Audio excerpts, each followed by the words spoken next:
बहन, उत्तरी मैदान के वर्गीकरण के क्रम में हम लोगों ने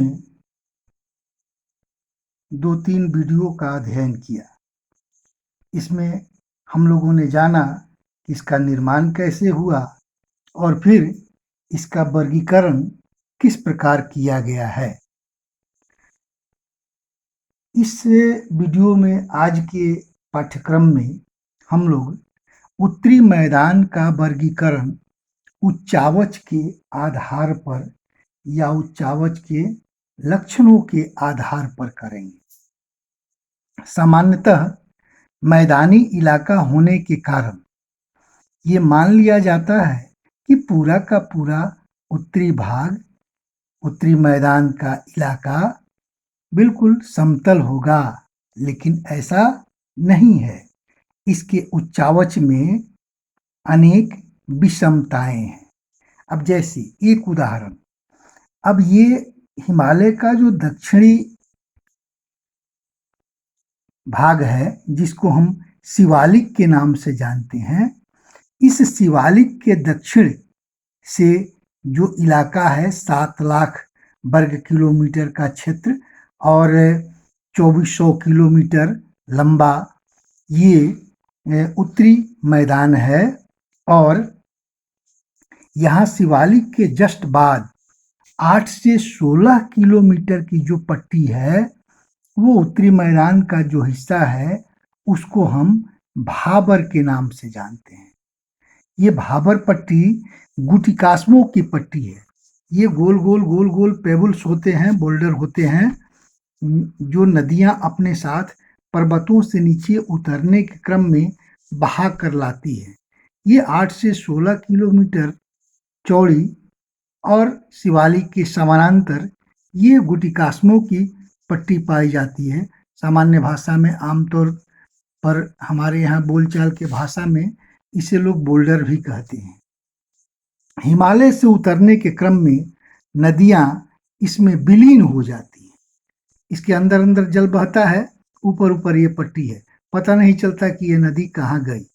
और फिर बाद में भाबर को पार कर नदियां पुनः बाहर निकलती हैं और जहां बाहर निकलती हैं ये पूरा का पूरा इलाका नम और दलदलीय क्षेत्र होता है, जिसको हम तराई रीजन के नाम से जानते हैं। ये तराई रीजन जो है भाबर पट्टी के दक्षिण में पाया जाता है और यह हरे भरे जंगलों का क्षेत्र है, जहाँ पर विभिन्न प्रकार की जैव विविधताएं पाई जाती हैं, जीव जंतु पाए जाते हैं।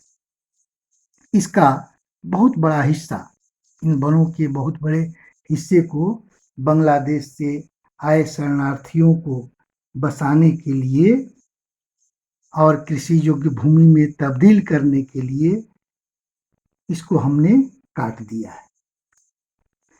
इस तराई क्षेत्र में वन्य अभयारण्य भी पाए जाते हैं।